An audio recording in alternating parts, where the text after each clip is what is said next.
आम ओडिशा रे एमिति सबु सरकारंकर स्कीम्स अछि जहार बेनिफिट माने सुविधा हजार हजार लोक नेउछंती किंतु फिर भी मु कहिबी 90% लोकों को ए सब स्कीम विषय रे एबे भी जाना नाही से माने तार सुविधा नहीं पारो नाहंती तो आपनक पाखरे जदि आधार कार्ड अछि बैंक अकाउंट अछि आपण मते ए सब स्कीम रो एलिजिबल हेई पारिबे। नमस्कार फ्रेंड्स, वेलकम बैक टू रुपिरस चैनल।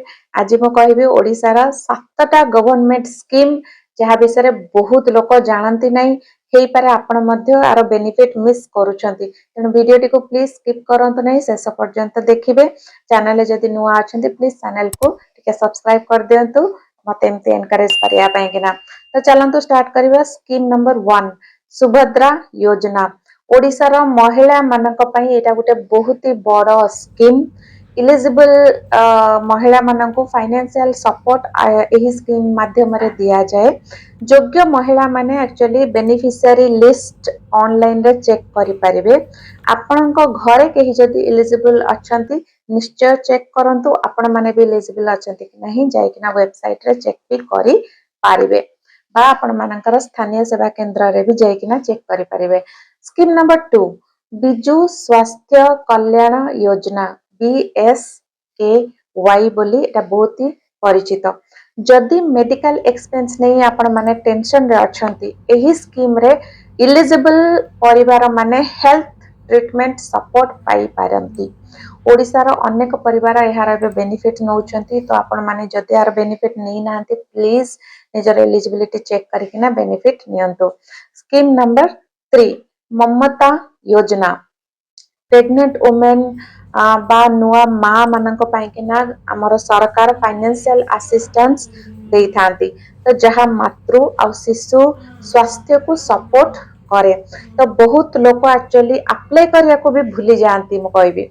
तेणु प्लीज जो माने आरो बेनिफिट नहीं नाहंती आ ए कैटेगरी रे आसुचंती अप्लाई करंतु आ आरो सुविधा नियंतु। स्कीम नंबर 4 हला कालिया योजना जदि आपण कृषि किंबा फार्मिंग माने कृषक फैमिली रो बिलोंग करूछंती तले कालिया स्कीम रे कृषक माननको लाइवलीहुड सपोर्ट मिले तो अगेन चेक कर नियंतु निजर एलिजिबिलिटी वेबसाइट माध्यम रे बा स्थानीय सेवा केंद्र रे।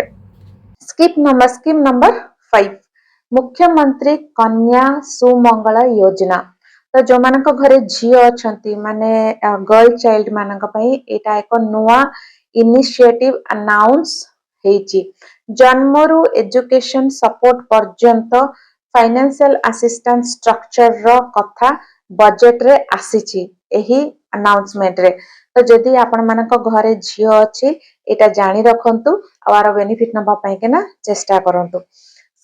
Scheme number 6 Annapurti grain ATM ए विषय मु डेफिनेटली कहबी बहुत सारा लोक जानी नथिबे। ओडिसा रे ग्रेन एटीएम एक्चुअली आसुची एटा गोटे बहुत ही नुआ स्कीम जोठारु रेशन सिस्टम को टेक्नोलॉजी सहित सहज करा जाउची तो ओडिसा रे आउ अनेक यूनिट इंस्टॉल हेबार भी प्लानिंग अछि कोन ग्रेन एटीएम रो इंस्टॉलेशन तो एटा धीरे धीरे आसीबो आ विषय म आगो को भी आहुरी जेतबेला आसीबो म आ विषय पूरा डिटेल्स आपण मानकू जणैबी।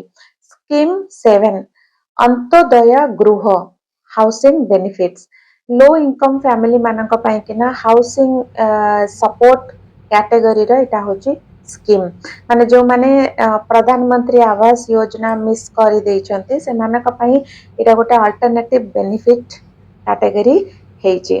तो प्लीज ए विषय भी आपण माने जदि डिटेल्स रे जानिया को चाहछन मते कमेंट करंतु अंत्योदय गृह ए विषय रे पूरा डिटेल्स नै आसीबे। तो आपण माने एबे सत कहंतु एही 7टी स्कीम मध्यरु केतोटी विषय आपण आगरु जानिथिले कमेंट रे लेखंतु 1 2 3 करिकिना मते जणांतु आ एई भली फाइनेंशियल हैक्स पाई किना गवर्नमेंट स्कीम पाई किना पेंशन पाई किना मनी टिप्स पाई किना रुपिरस चैनल को प्लीज लाइक और शेयर करिया को भूलिबेनी। रहूची जय जगन्नाथ।